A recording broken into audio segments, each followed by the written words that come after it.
faire confiance au président de la transition, au ministre de la Défense, à nos ministres des Affaires étrangères, en un mot, au gouvernement.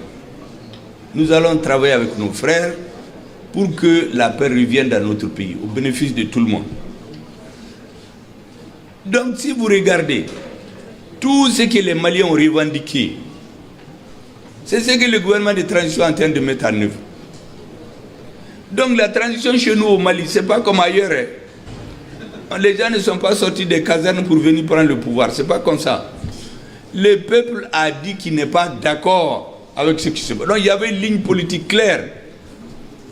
Mais ailleurs, partout en Afrique, si vous remarquez, pourquoi il y a les renversements de régime? C'est d'abord les problèmes d'insécurité. Au Burkina, il n'y avait pas de problème institutionnel. Il y avait un président élu que tout le monde a reconnu. Il n'y avait même pas de problème comme au Mali.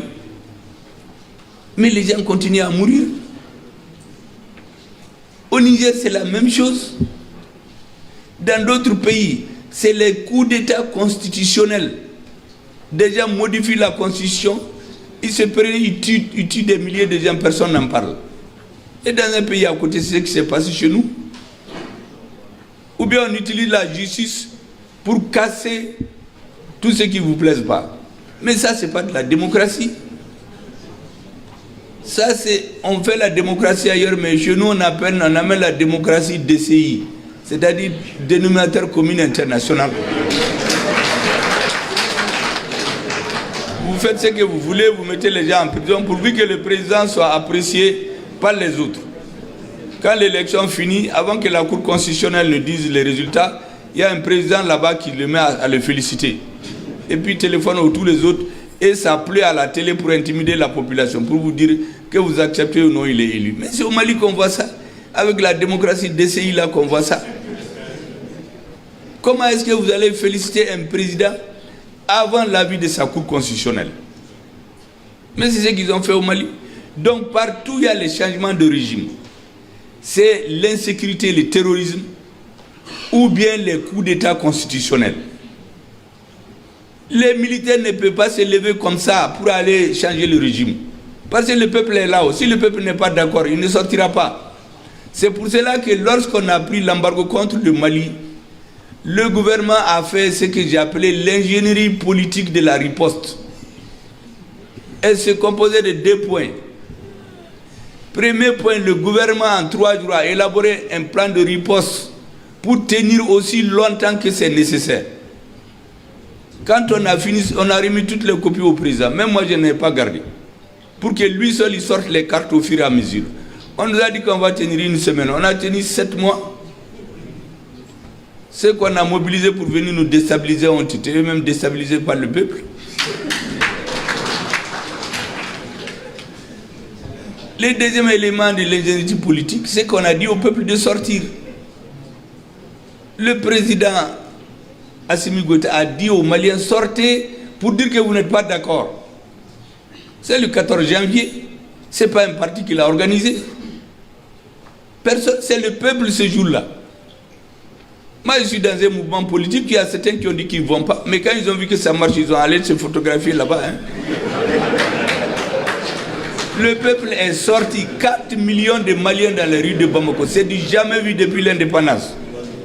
Il n'y a pas un lieu où il y a un Malien à l'extérieur où il n'est pas sorti. Mais aucun président ne peut mobiliser 4 millions en un jour, aucun pays africain. D'ailleurs, chez nous, les présidents ont été élus avec 1 800 000, 1 200 000. Cette fois-ci, plus de 4 millions. Parce qu'on m'a donné des statistiques qui vont à 5 millions. J'ai dit, arrêtons-nous à 4. À Bambo. Et c'est ce jour que le président a nommé la journée de la souveraineté retrouvée. C'est ce jour-là que le destin de la transition s'est joué. Si les Maliens n'étaient pas sortis ce jour-là, nous allions tirer les conséquences. Mais les Maliens ont dit non, il faut continuer. Et nous avons continué. Voici la situation au Mali. Elle est différente de chez les autres. Mais chacun a ses problèmes. Il y a des choses qu'on applique. Souvent, on donne le même médicament pour le mouton, pour la vache, pour le chameau. Tout le monde a la même maladie. Pas du tout. On ne peut pas venir par des sanctions frapper tout le monde comme on veut. il faut écouter les peuples. La CEDEAO a été créée pour les peuples, communauté économique. On ne peut pas paralyser l'économie pour protéger des politiques qui n'ont pas pu tenir leur pays. Et qu'est-ce que les gens font? On veut faire un état de droit. Mais tu ne peux pas construire un état de droit en violant tout. Si vous faites quelques discours, leçons de sciences politiques internationales, vous verrez que la CEDEAO ne va que de mal en pire. Au Mali, quand il y a eu le changement de régime, c'est le président de la commission qui s'est mis à sanctionner le Mali. Dans aucun document de la CEDEAO, ce n'est pas de son pouvoir, c'est du pouvoir du chef d'État. Deuxièmement, les sanctions n'existent nulle part dans les documents de la CEDEAO. Nulle part. Troisièmement, la Convention des Nations Unies sur les pays sans littoral interdit formellement de faire un embargo contre un pays sans littoral. C'est le cas du Mali et du Niger. Ensuite, nous avons entendu les nouvelles autorités nigériennes dire qu'ils dénoncent des accords avec un pays étranger. Et puis, les bénéfices de tout le monde. Donc, si vous regardez tout ce que les Maliens ont revendiqué, c'est ce que le gouvernement de transition est en train de mettre en œuvre. Donc, la transition chez nous au Mali, ce n'est pas comme ailleurs. Les gens ne sont pas sortis des casernes pour venir prendre le pouvoir. Ce n'est pas comme ça. Le peuple a dit qu'il n'est pas d'accord avec ce qui se passe. Donc, il y avait une ligne politique claire. Mais ailleurs, partout en Afrique, si vous remarquez, pourquoi il y a les renversements de régime? C'est d'abord les problèmes d'insécurité. Au Burkina, il n'y avait pas de problème institutionnel. Il y avait un président élu que tout le monde a reconnu. Il n'y avait même pas de problème comme au Mali. Mais les gens continuent à mourir. Au Niger, c'est la même chose. Dans d'autres pays, c'est les coups d'État constitutionnels. Des gens modifient la constitution, ils se prennent, ils tuent des milliers de gens, personne n'en parle. Et dans un pays à côté, c'est ce qui s'est passé chez nous. Ou bien on utilise la justice pour casser tout ce qui ne vous plaise pas. Mais ça, ce n'est pas de la démocratie. Ça, c'est, on fait la démocratie ailleurs, mais chez nous, on amène la démocratie DCI, c'est-à-dire dénominateur commun international. Vous faites ce que vous voulez, vous mettez les gens en prison pourvu que le président soit apprécié par les autres. Quand l'élection finit, avant que la Cour constitutionnelle ne dise les résultats, il y a un président là-bas qui le met à le féliciter. Et puis il téléphone à tous les autres et ça plaît à la télé pour intimider la population, pour vous dire que vous acceptez ou non, il est élu. Mais c'est au Mali qu'on voit ça. Avec la démocratie DCI là qu'on voit ça. Comment est-ce que vous allez féliciter un président avant l'avis de sa Cour constitutionnelle? Mais c'est ce qu'ils ont fait au Mali. Donc partout il y a les changements de régime. C'est l'insécurité, le terrorisme ou bien les coups d'État constitutionnels. Les militaires ne peuvent pas se lever comme ça pour aller changer le régime. Parce que le peuple est là. Si le peuple n'est pas d'accord, il ne sortira pas. C'est pour cela que lorsqu'on a pris l'embargo contre le Mali, le gouvernement a fait ce que j'ai appelé l'ingénierie politique de la riposte. Elle se composait de 2 points. Premier point, le gouvernement en 3 jours a élaboré un plan de riposte pour tenir aussi longtemps que c'est nécessaire. Quand on a fini, on a remis toutes les copies au président. Même moi, je n'ai pas gardé. Pour que lui seul, il sorte les cartes au fur et à mesure. On nous a dit qu'on va tenir 1 semaine. On a tenu 7 mois. Ceux qu'on a mobilisés pour venir nous déstabiliser ont été eux-mêmes déstabilisés par le peuple.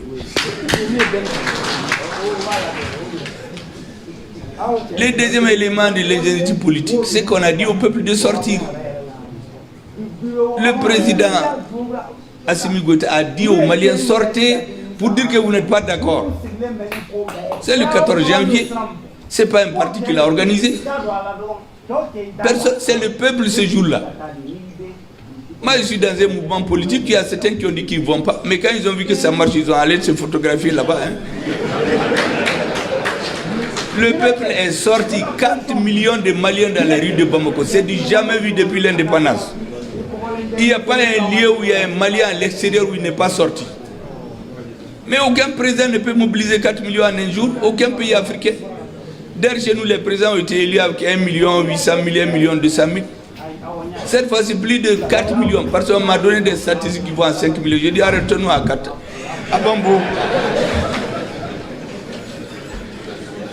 Et c'est ce jour que le président a nommé la journée de la souveraineté retrouvée. C'est ce jour-là que le destin de la transition s'est joué. Si les Maliens n'étaient pas sortis ce jour-là, nous allions tirer les conséquences. Mais les Maliens ont dit non, il faut continuer. Et nous avons continué. Voici la situation au Mali. Elle est différente de chez les autres. Mais chacun a ses problèmes. Il y a des choses qu'on applique. Souvent, on donne le même médicament pour le mouton, pour la vache, pour le chameau.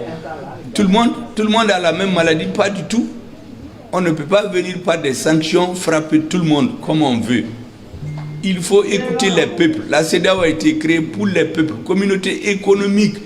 On ne peut pas paralyser l'économie pour protéger des politiques qui n'ont pas pu tenir leur pays. Et qu'est-ce que les gens font? On veut faire un état de droit. Mais tu ne peux pas construire un état de droit en violant tout. Si vous faites quelques discours, leçons de sciences politiques internationales, vous verrez que la CEDEAO ne va que de mal en pire. Au Mali, quand il y a eu le changement de régime, c'est le président de la commission qui s'est mis à sanctionner le Mali. Dans aucun document de la CEDEAO, ce n'est pas de son pouvoir, c'est du pouvoir du chef d'État. Deuxièmement, les sanctions n'existent nulle part dans les documents de la CEDEAO. Nulle part. Troisièmement, la Convention des Nations Unies sur les pays sans littoral interdit formellement de faire un embargo contre un pays sans littoral. C'est le cas du Mali et du Niger. Ensuite, nous avons entendu les nouvelles autorités nigériennes dire qu'ils dénoncent des accords avec un pays étranger. Et puis, le régime change au Niger, c'est dans un autre pays qu'il y a une réunion du comité de défense. Ça, c'est quoi ça? Pendant que les Nigériens se cherchent, c'est d'autres qui se réunissent, ils font une réunion du comité de défense. Et vous savez la conclusion? Qu'ils ne vont pas quitter. Et, tu viens dans ma maison, je te dis de partir, tu dis que tu ne pars pas. Mais il faut me montrer tes papiers qui t'autorisent à rester. Parce qu'il y a quelque chose de très sérieux. Je veux que les Nigériens l'écoutent très bien. Les accords de défense qui sont entre les États, ce n'est pas entre les gouvernements. L'accord de défense a été signé par l'État français. L'État nigérien l'a dénoncé. Ce n'est pas une question de gouvernement. Dire que c'est un gouvernement légitime qui a signé, ce n'est pas ça. C'est dans les relations internationales, les accords sont signés entre les États. Ce n'est pas entre les gouvernements. Donc ils cessent de nous intimider. Et les Nigériens n'ont qu'à leur retourner les leçons de sciences politiques. Parce que les gens font du n'importe quoi. Allah a lui et moi, l'article 4 des textes qui statuent l'UEMOA interdit carrément l'embargo financier ou bien se mêler des finances d'un État. Donc vous ne pouvez pas du début à la fin violer les textes et venir nous dire que c'est pour construire un État de droit. Il faut que les Africains disent non. Et nous allons continuer à dire non. Et moi je compte sur la sagacité, l'expérience des chefs d'État africains pour que vraiment ils reviennent à la raison. Ce n'est pas la peine de venir se faire utiliser par un pays étranger pour venir enlever la communauté économique des États de l'Afrique de l'Ouest et mettre communauté politique des États de l'Afrique de l'Ouest et intimider les Africains. On ne peut pas l'accepter. Ça c'est, mesdames et messieurs, c'est quelques mots que je voulais vous dire. Voilà les messieurs qui décident de fermer toutes les frontières. Et puis eux, ils veulent venir. Et bien si vous fermez les frontières, pourquoi vous venez chez nous? Si les frontières sont fermées, c'est pour tout le monde. Et puis le Mali, ils sont allés jusqu'à sanctionner Le ministre des Affaires étrangères, le président. Même pendant la guerre en Europe, on n'a jamais fait ça. Mais si vous sanctionnez le président et le ministre des Affaires étrangères, mais vous allez parler avec qui? Après, on prend des avions pour venir chez nous, un territoire qui est fermé. Mais qu'est-ce que tu viens faire là-bas? Vous avez fermé le président, vous avez sanctionné le président, vous avez sanctionné le ministre des Affaires étrangères. Ils ont fermé leur territoire. C'est vous qui avez fermé les premiers d'air. Pourquoi vous venez? Donc vraiment, il faut que les Africains arrêtent de faire les choses sur commande. Parce que ceux qui les commandent de faire ça ne font pas ça chez eux. On a fermé ici l'aéroport un moment pour une compagnie. Mais on leur a donné 10 jours pour reprendre. On leur a dit qu'en 10 jours, s'ils ne reprennent pas, nous réservons le droit de donner à d'autres sociétés. Mais ils sont venus. Mais pendant ce temps, il y a des Africains qui continuent à dire non, non, non, nous on ne vient pas. Vous perdez plus de 2 milliards. Les autres sont en train de faire leurs affaires. Mais il faut que les Africains arrêtent ça. C'est pour cela que j'ai dit à des diplomates, il faut qu'ils comprennent qu'au Mali en tout cas, je ne sais pas ailleurs, le coefficient intellectuel des Maliens là, il est largement au-dessus de la moyenne.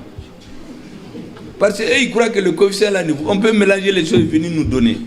Du n'importe quoi dans une marchandise, dans un emballage qui n'est pas bon. Nous, on ne va pas accepter. Il faut qu'on s'entende sur ce que nous faisons. On ne peut pas faire des choses qui sont contraires aux intérêts de nos peuples. Il faut vraiment que les Africains reviennent à la raison. Je crois qu'avec ce qui se passe dans ce pays, nous allons convenir entre frères africains, parce que tout ce qui se passe dans la CEDEAO, je dis toujours que c'est une bagarre entre frères. Ils vont finir par s'entendre. Ce que nous demandons, il faut arrêter d'amener des bagarres qui viennent de l'extérieur. Tant que c'est d'autres qui commandent ce qu'on doit faire, comme ce président qui dit « Oui, oui, je vais demander à tel président de prendre des sanctions bientôt contre le Mali. » Mais ce président-là, il l'a exposé. Il a donné la preuve au Mali qu'en réalité, c'est eux qui décident. Mais pourquoi ça? Ce que nous demandons, qu'on nous respecte comme État indépendant et souverain, qu'on respecte notre peuple, qu'on respecte les 3 principes édictés par notre président. Si vous faites ça là, tous les pays sont amis du Mali. Le Mali n'a aucun pays ennemi. La preuve, il y a eu des problèmes ici. Est-ce que des Maliens s'en sont pris à des étrangers? Jamais. Parce qu'on n'a aucun problème avec les citoyens étrangers. C'est des gouvernements qui étaient habitués à taper les présidents dans les épaules, lui dire qu'ils sont démocratiquement élus, ils mettent les carrosses, ils sont entre les chevaux, sur les Champs-Élysées. Mais ça, c'est terminé. C'est le peuple malien qui va donner des notes désormais à son président, et non pas l'extérieur. Comme ce président, tu n'as pas de courant, tu n'as pas d'eau, tu n'as pas d'électricité, et on dit que tu es président chez qui? Tu n'es président chez personne parce que le peuple n'en veut plus. Certains pensent que c'est l'apologie des coups d'État. Non, c'est l'apologie de la prise en compte des intérêts supérieurs du peuple.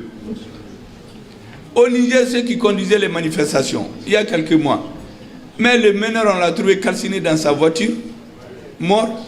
Personne ne sait ce qui s'est passé. Donc c'était comme un poulet qui est mort. Il faut vraiment arrêter cela, c'est tout ce que nous voulons. En réalité, si les États CEDEAO ne font pas attention, il y a des pays qui travaillent à la dislocation de la CEDEAO. C'est ça la vérité. Parce que imaginez des pays en guerre, est-ce que ce n'est pas la dislocation du pays en question? C'est ce qui est recherché. C'est pourquoi il faut agir conformément aux intérêts du peuple malien. Mesdames et messieurs, ce sont ces quelques mots d'actualité que je voulais vous dire pour que ça soit très clair que chez nous, en tout cas au Mali, là, c'est notre peuple qui décide.